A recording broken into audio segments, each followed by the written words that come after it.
오늘 저는 고린도후서 1장 5절로 11절의 말씀을 가지고 크게 한번 따라 할까요? 고난을 극복하는 비결. 고난을 극복하는 비결. 이러한 제목으로 은혜의 말씀을 나누고자 합니다. 사람이 고난을 당할 때 고난을 좋아하는 사람은 없을 거예요. 그럼에도 불구하고 인생을 살다 보면은 여러 가지 고난이 우리에게 다가오는 것을 보게 됩니다. 그런데 이 고난을 지나고 보면 극복하고 나가고 보면 고난이 결코 나쁜 것만은 아니라는 사실을 깨닫게 되죠. 야곱은 고난 가운데에 하나님을 진솔하게 만나는 그런 은혜를 체험하였고요, 그 여정 가운데 하나님의 도우심으로 그 인생에 전화위복의 기회가 되게 한 것을 보게 됩니다. 바벨론 포로 끌려갔던 다니엘과 그 세 친구 사드락과 메삭과 아벳네고는 죽음의 위기와 고난을 믿음으로 극복하였고, 또한 뿐만 아니라 하나님의 구원의 능력을 경험하게 되었고, 바벨론과 파사의 왕들이 하나님은 온 세상에 참 하나님으로 선포하게 만든 그런 역사를 이루게 된 것을 보게 됩니다. 그런데 말이죠, 이 고난이라는 것은 스스로 우리 힘으로 극복하기는 어렵다는 것이죠. 그래서 오늘 저는 본문의 말씀을 가지고 고난을 극복하는 비결을 배우면서 은혜를 나누고자 합니다. 첫째로 하나님의 위로하심으로 고난을 극복할 수 있다고 말씀하고 있는데요, 믿으시면 아멘 하시기 바랍니다. 오늘 보면 고린도후서 1장 5절 6절입니다. 시작. 그리스도의 고난이 우리에게 넘친 것 같이 우리가 받는 위로도 그리스도로 말미암아 넘치는도다. 우리가 환난 당하는 것도 너희가 위로와 구원을 받게 하려는 것이요, 우리가 위로를 받는 것도 너희가 위로를 받게 하려는 것이니 이 위로가 너희 속에 역사하여 우리가 받는 것 같은 고난을 너희도 견디게 하느니라. 아멘이에요. 여러분, 고난 당할 때 하나님의 위로가 우리에게 엄청난 힘이 되고, 그 위로로 말미암아서 환난 당할 때, 고난 당할 때 일어설 수 있는 능력이 된다고 말씀을 하고 있어요. 그러니까 하나님은 위로의 하나님이시고 그 위로로 우리를 일으켜 세우기를 원하신다는 사실을 믿으시면 아멘 하시기 바랍니다. 고린도후서 1장 3절로 4절입니다. 시작. 찬송하리로다. 그는 우리 주 예수 그리스도의 하나님이시요 자비의 아버지시요 모든 위로의 하나님이시며, 우리의 모든 환난 중에서 우리를 위로하사 우리로 하여금 하나님께 받는 위로로서 모든 환난 중에 있는 자들을 능히 위로하게 하시는 이시로다. 아멘이에요. 하나님의 위로는 환난 당한 자를, 또 고난 당한 자를 또 일으켜 세우고 능히 도우셔서 또 극복할 수 있도록 힘을 준다는 사실을 우리에게 말씀하고 있는 것을 보게 되는데요, 여기서 하나님의 위로는 두 가지 관점에서 우리가 조명해 볼 수가 있습니다. 첫 번째, 하나님과 예수님이 우리에게 위로가 되는 것은 예수님의 십자가의 고난을 통해서 우리의 모든 고난을 경험했다는 것, 우리의 모든 죄와 허물과 우리의 모든 저주를 다 친히 그 몸에 짊어지시고 십자가의 고난을 당하시고 십자가의 그 모든 고난을 이기셨다. 장차 있을 기쁨을 위해서 십자가의 고난을 참으시고 승리하셨다. 자, 이분이 바로 우리가 믿는 예수님이시다. 그러므로 우리는 고난 중에서도 기뻐하고 즐거워하고 이길 그 근거가 된다는 사실을 우리에게 말씀을 하고 있어요. 여러분, 믿으시면 아멘 하시기 바랍니다. 사실은 예수님은 고난 당할 필요가 없으시죠. 예수님은 죄가 없으신 분이시죠. 그런데 그분이 육신의 옷을 입고 이 땅에 오신 자체가 굴욕이죠.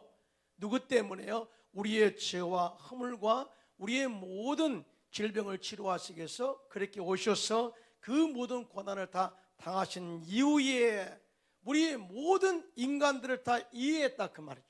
그리고 승리한 다음에 말씀하신 것을, 승리한 것을 우리에게 이야기하고 있습니다. 그러니까 우리가 사도 바울이 왜 이런 이야기를 했냐, 내게 능력 주시는 자 안에서 내가 모든 것을 할 수 있다고 하는 것은 예수님의 고난의 능력으로 나는 일어설 수 있어 라고 하는 고백인 것입니다. 여러분, 믿으시면 아멘. 우리 역시 예수님 안에서, 고난을 이기신 예수님 안에서 할 수 있다, 하면 된다, 해보자 라고 선포하면 하나님이 위로하시고 함께 도우셔서 고난을 이겨내고 승리하게 할 줄로 확실히 믿습니다. 히브리서 2장 18절입니다. 시작. 그가 시험을 받아 고난을 당하셨은즉 시험 받는 자들을 능히 도우실 수 있느니라. 아멘님. 예수님께서는 시험 받을 필요도 없으시죠. 그런데 우리의 죄와 허물을 위해서 주님이 친히 시험을 담당하시고 고난을 담당하시고 이기시고 그 다음에 우리를 향해서 수고하고 무거운 짐진 자들아 다 내게로 오라 내가 너희를 쉬게 하리라 라고 했을 때 이 말씀이 우리에게 얼마나 큰 힘이 되고 능력이 되고 위로가 되겠습니까? 이 말씀이죠. 다시 말해서 똑같은 시험을 당한 사람이 또 극복한 사람이 똑같은 시험 가운데 있는 사람을 위로할 때 엄청난 힘과 위로와 능력이 된다는 사실을 우리에게 가르쳐주고 있어요. 그게 하면 아멘 할까요? 미국 텍사스주의 달라스 제1침례교회에서 50년 동안 목회하셨던 투리엣 목사님의 설교에 소개한 내용인데요. 한 번은 믿지 않는 한 부부의 갓난아이가 갑자기 죽었습니다. 그래서 목사님이 그 아이의 장례식을 집례하게 되었는데 그 이후에 그 부부가 예수 그리스도를 영접하는 역사가 일어났어요. 그리고 또 수개월이 지난 후에 또 다른 젊은 여인이 갓난아이를 잃게 되었는데 다시 그곳에도 투리엣 목사님이 가게 되어서 또 그녀를 위로하기 위해서 찾아갔습니다. 그런데 목사님의 말은 그녀에게 아무런 위로를 주지 못했다고 그렇게 합니다. 그런데 얼마 전 아이를 잃고 목사님의 장례 예배를 통해서 예수님을 믿게 되었던 그 어머니가 그 여인이 이 슬픔을 당한 여인에게 다가가서 이렇게 말했습니다. 저도 당신과 똑같은 일을 겪었습니다. 그러나 하나님은 목사님의 말씀을 통하여 저를 불러주시고 위로해 주셨습니다. 저는 암흑 가운데서 하나님께 나아갔습니다. 그러자 하나님께서는 저에게 큰 위로를 주셨습니다. 그리고 저는 일어났습니다. 그러므로 하나님께서 당신께도 큰 위로를 주실 것을 믿습니다. 그런데 놀랍게도요, 이 위로의 말이 슬픔을 당한 아이를 잃은 그 어머니의 마음을 만지셨고 회복되었다는 것입니다. 여러분 생각해 보세요. 슬픔을 당한 자, 그 슬픔을 경험한 사람이 슬픔을 당한 자의 위로가 엄청난 큰 힘이 되었는데요. 이 결과에 대해서 투리엣 목사님은 다음과 같이 이야기합니다. 그 여인은 내가 여러 달 걸려야 할 수 있었을 일을 해냈습니다. 자기와 똑같은 아픔을 겪고 있는 한 어머니를 위해서 말입니다.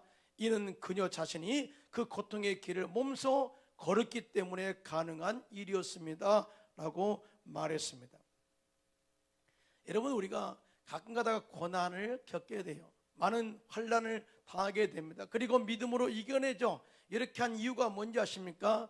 우리와 똑같이 고난당한 사람을 찾아가서 위로함으로 말미암아 그 사람을 일으켜 세우시기 위한 하나님의 계획과 섭리가 있다는 사실을 믿으시면 아멘 하시기 바랍니다. 이것이 우리 고난을 이겨내게 하는 큰 능력이 된다는 것이죠. 또 하나, 이 예수님의 십자가의 고난이 우리에게 큰 위로가 된 이유가 있습니다. 그게 바로 예수님의 고난이 현재 우리가 당하고 있는 고난보다 더 엄청난 고난이었다는 사실을 생각하게 합니다. 사랑하는 성도 여러분, 우리의 고난이 어렵다고 말할 수 있습니다. 그러나 예수님의 십자가의 고난보다 더 어려울까요? 한번 우리가 질문한다면 아니에요.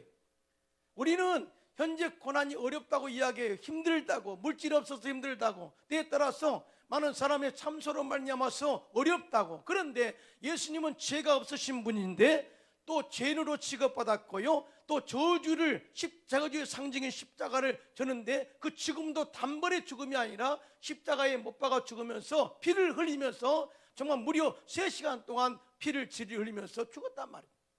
그 고난, 그 생각해보면 어떻게 생각합니까? 과연 그 고난이 합당하다, 견딜만해, 그럴 수 있을까요? 아니죠.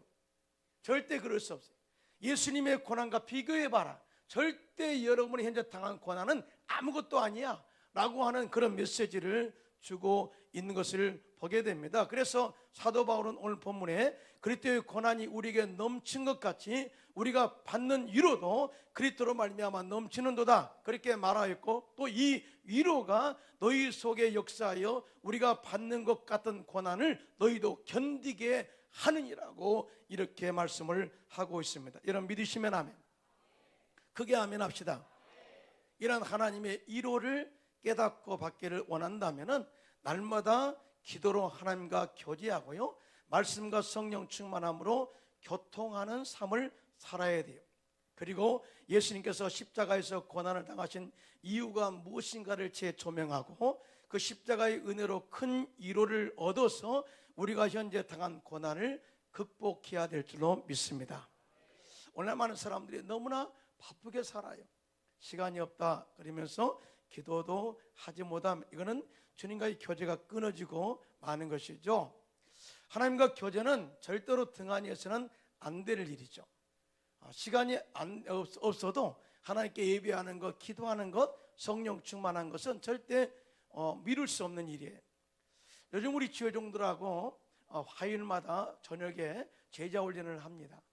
보통 제자 훈련하면 가르친다고 생각을 해요. 저는 제자 훈련을 가르치지 않습니다.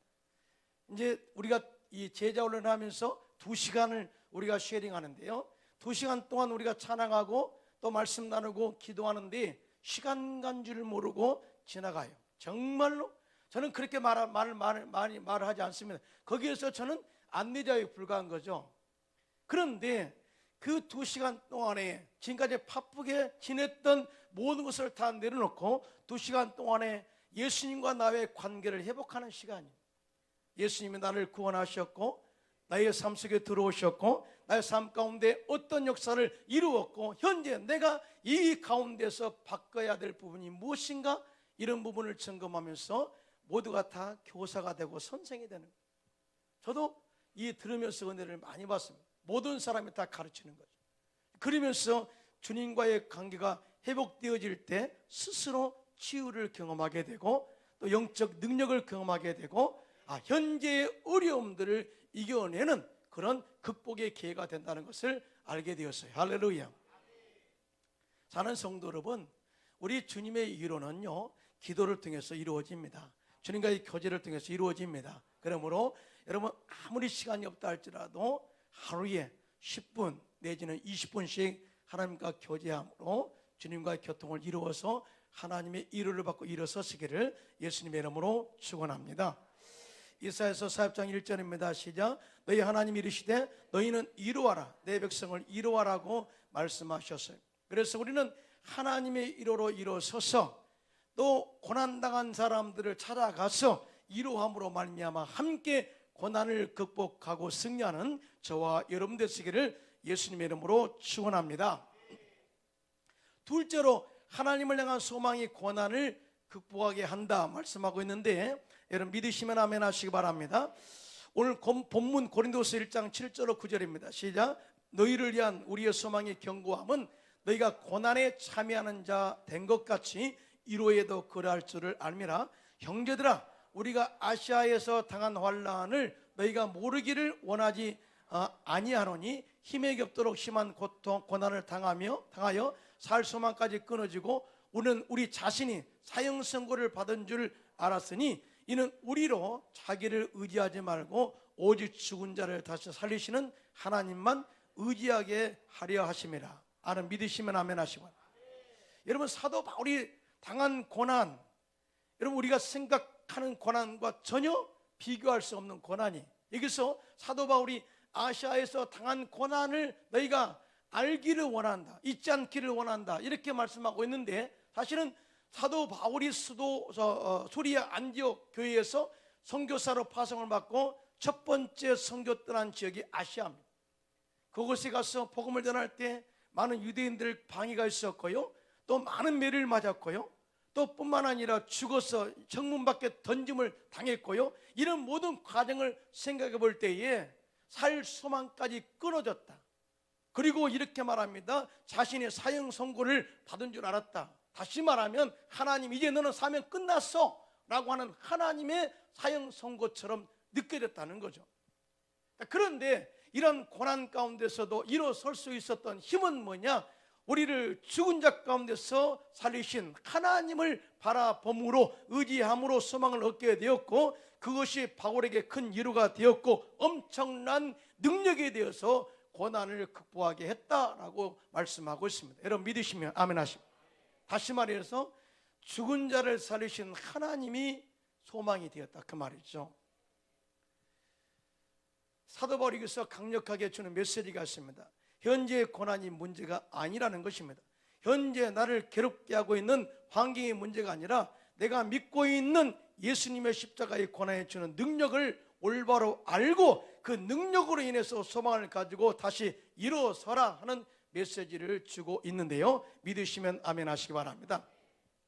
로마서 5장 3절로 4절입니다. 시작. 다만 이뿐 아니라 우리가 환난 중에도 즐거워하나니 이는 환난은 인내를, 인내는 연단을, 연단은 소망을 이룰 줄을 아미라. 하나 다 중간에 뺄까요? 환난은 소망이다, 이거예요.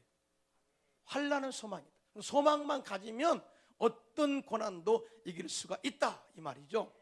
사람에게서 소망이 끊어지면 미래를 기대할 수 없습니다. 소망이 없는 사람은 기도하지 않습니다. 소망이 없는 사람은 항상 환경을 원망하고 불평합니다. 소망이 없는 사람은 자신의 한계를 느끼고 삶을 포기하는 경우도 생깁니다. 제가 헝가리에서 원주민 선교사로 사역을 하는데 매주 수요일마다 선교에 노방전도를 갑니다. 그들에게 밥도 주고 또 입을 옷도 주고 또 빵도 주고 복음도 전해주고, 그런데 돌아오지 않아요. 그 이유를 알았어요. 그들의 마음속에 소망이 없는 거예요. 이렇게 사는 것이 좋다 하고 포기하는 인생을 살다 보니까 결국 노숙자로 살다가 인생 끝나는 것을 보았습니다. 여러분, 뉴욕에서 실수 있었던 일인데요, 꽃샘추위가 기승을 부리던 어느 날 맹인 한 명이 길거리에서 구걸을 하고 있었습니다. 그 사람은 다음과 같은 글귀가 적힌 편말을 들고 있었습니다. 태어날 때부터 장님이었음, 배가 고파서 죽을 지경임. 자, 이 편말을 보고도 많은 사람들이 그 앞을 지나가는데 편말에 관심이 없어요. 또 지나가는 모든 이 사람들 앞에 덩그랗게 놓여 있는 깡통만 애처롭게 뒹굴고 있었습니다. 그때 그 앞을 지나가던 한 사람이 그 편말을 보고 가만히 무심코 보고 있다가 편말 뒤쪽에다가 무언가 새로이 적어주고 갔습니다. 그러자 얼마 지나지 않아서 놀라운 풍경이 펼쳐졌습니다. 무심히 맹인의 앞을 지나가던 뉴욕의 시민들이 이제는 그에게 돈을 건네고 정성 어린 격려의 말까지 던져주고 가더랍니다. 도대체 새로운 편말에 어떤 글귀가 적혀 있었을까요? 이런 글귀입니다. 봄이 오고 있습니다. 그러나 나는 봄을 볼 수 없습니다. 희망이죠. 난 날 때부터 소경입니다. 한 번 보태주세요. 그럼 일이나 해라, 이렇게 생각한다. 그 성한 몸 가지고 일이나 해라. 그런데 이 봄이 오고 있습니다. 그러나 나는 봄을 볼 수 없네요 라고 소망의 메시지를 적어 놓았더니 그에게 희망을 주자, 소망을 주자, 격려와 위로가 쏟아졌다는 거죠.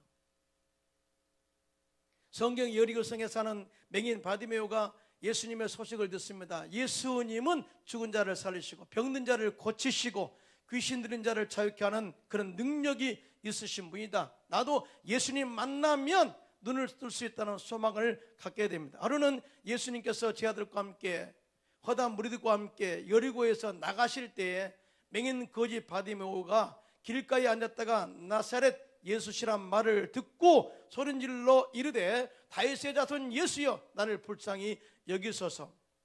그때 많은 사람들이 꾸짖어 잠잠하라 그렇게 말해도 그가 더욱 크게 소리질러 이르기를 다윗의 자손이여 나를 불쌍히 여기소서 하고 외쳤습니다. 그 소리를 듣고 예수님께서 머물러 서서 그를 부르라 말씀합니다. 사람들이 그 맹인을 부르며 이르기를 안심하고 일어나라 예수님이 너를 부르신다 말하니 맹인이 겉옷을 벗어버리고 겉옷을 내버리고 뛰어 일어나 예수께 나아갔어요. 예수님께서 말씀하십니다. 내게 무엇을 하여 주기를 원하느냐? 맹인이 이르되 선생님이여 보기를 원하나이다. 자, 마가복음 10장 52절 결과합니다. 시작. 예수께서 이르시되 가라, 내 믿음이 너를 구원하였느니라 하시니 그가 곧 보게 되어 예수를 길에서 따르니라. 아멘입니다. 할렐루야. 이러한 역사가 저와 여러분의 삶 속에도 넘쳐나기를 예수님의 이름으로 축원합니다. 여기서 하나의 교훈이 있습니다. 바디메오가 예수님을 만남으로 말미암아서 소원 성취하고 그 거지의 삶을 청산한 이 배경, 그 믿음의 배경, 먼저는 예수 그리스도의 소식을 듣고 사역의 소식을 듣고 소망을 품었다는 거죠. 나도 예수님 만나면 치료받을 수 있어. 이 소망, 이 꿈이 얼마나 중요한지 몰라요. 꼬마. 현재 고난 힘들지만 내가 거지로 살고 있지만 나는 눈을 뜰 수 있어 라고 거지의 삶도 청산할 수 있어 라는 소망을 갖게 됩니다. 다 드디어 예수님이 지나가십니다. 예수님의 발이 멈췄습니다. 그리고 예수님께서 그를 부르실 때 그의 행동이 이렇습니다. 거지의 겉옷을 던져버리고 예수님께 쫓아갔습니다. 무슨 말이냐면은 나의 이제 모든 삶은 이제 과거의 거지의 삶은 끝났어. 이제부터 청산이야. 내 인생은 이 예수님을 만남으로 말미암아서 인생의 터닝 포인트가 생긴 거야 하고 믿음의 액션을 취한 거예요. 그리고 과거를 돌아보지 않고 그냥 거지의 삶이야.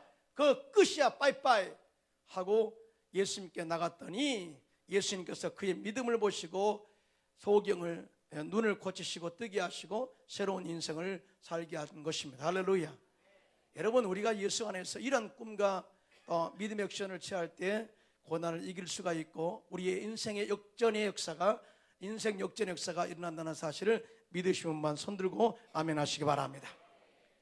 마지막 세 번째로 하나님을 의지하는 기도가 고난을 극복하게 한다고 말씀하고 있는데요. 오늘 보면 고린도서 1장 10절로 11절이 다 같이 시작. 그가 이같이 큰 사망에서 우리를 건지셨고 또 건지실 것이며 이후에도 건지시기를 그에게 바라노라. 너희도 우리를 위하여 간구함으로 도우라. 이는 우리가 많은 사람의 기도로 얻은 은사로 말미암아 많은 사람이 우리를 위하여 감사하게 하려 함이라. 아멘. 자, 한마디로 고난을 이길 수 있는 힘은 우리의 힘이 아니라는 거죠. 어떤 고난 가운데서도, 그러나 어떤 고난 가운데서도 하나님께 모든 것을 맡기고 하나님을 의지하고 기도하면 하나님의 성령을 보내셔서 도우시고 우리를 건지시고 건져낼 것이다 라고 하는 것을 메시지를 주고 있습니다. 그런데 여기에 기도라는 말이 나와요. 기도. 여러분, 내려놓음의 저자 그러면 이용규 선교사님 너무나 잘 아시죠? 내려놓음이 너무나 많은 사람들에게 영향을 미치므로 또 내려놓음 이런 책을 또 썼어요. 그러면서 또 기대라는 책을 썼습니다. 그 책을 읽어보면 참 그분의 그 삶이 아주 솔직하게 고백되어 있습니다. 이 선교사님이 2012년 12월 인도네시아에 선교사로 온 지 4개월 만에 췌장에 문제가 생겨서 췌장 수술을 받으러 한국에 가게 되었습니다. 병원비 걱정도 내려놓고 그저 평안한 마음으로 입원 생활을 하며 하나님이 원하시는 바가 자신에게 이루어지기를 위해서 기도했습니다. 그러나 시간이 지날수록 평안을 잃어갔다는 거예요. 그러던 어느 날 시편 말씀을 읽다가 다윗이 기도하는 모습을 보게 돼요. 다윗이 기도할 때 하나님, 내가 죽게 되었사오니 나를 살려주세요 라고 하는 기도를 보게 돼요. 그런데 옛날 같으면 그 기도가 그냥 다윗이 기도하는구나 라고 생각하는데 고난 가운데 이 모습은 자기의 모습을 보는 것 같은 거예요. 그러면서 그 말씀이 내면화되면서 눈물이 터져 나왔다고 고백합니다. 그러면서 하나님이 원하신 것이 뭐냐?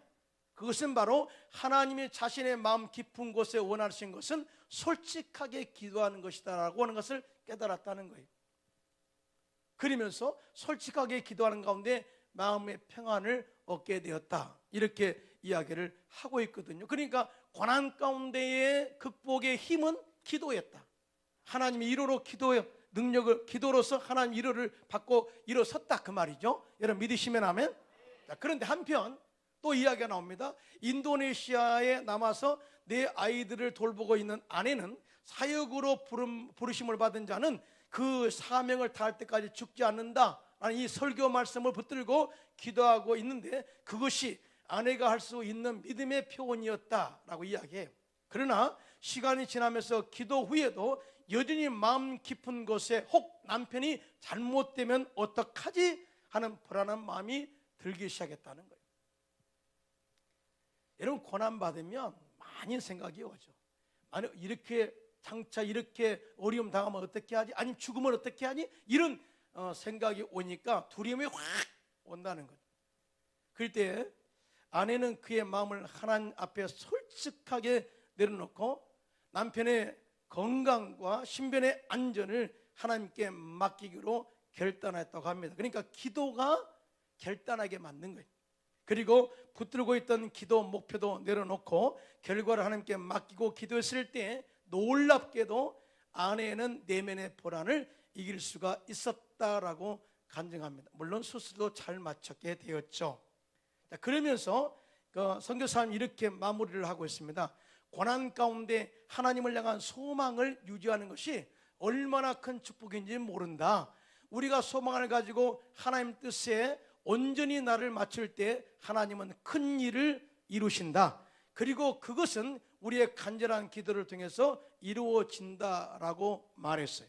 그럼 믿으시면 아멘 하시기 바랍니다. 무슨 말이냐면 우리가 고난당할 때 소망을 갖는 것은 큰 축복이다. 또 하나님의 위로를 받는 것은 큰 축복이다.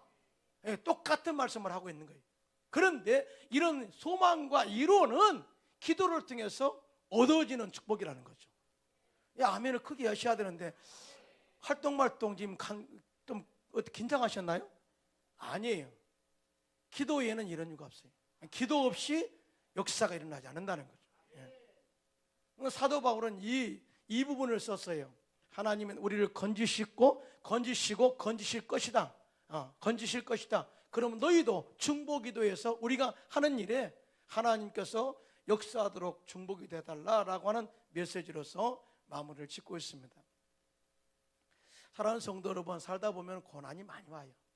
애매한 고난, 또 마귀의 시험의 고난, 또 하나님 우리를 복주시게 하는 시험의 고난, 이런 것이 우리가 다가올 때에 지면 끝이에요. 지면. 그러나 오늘 하나님께서 극복하도록 힘을 주고 있다는 사실을 믿으시기를 바랍니다. 그래서는 기도해야 돼요. 기도할 때 하나님께서 우리에게 위로해 주시고 십자가 위로로 우리를 일으켜 세우시고 소망을 주셔서 다시 일어나 큰 복 받아 큰일 하도록 우리를 이끌어 줄 줄로 확실히 믿습니다.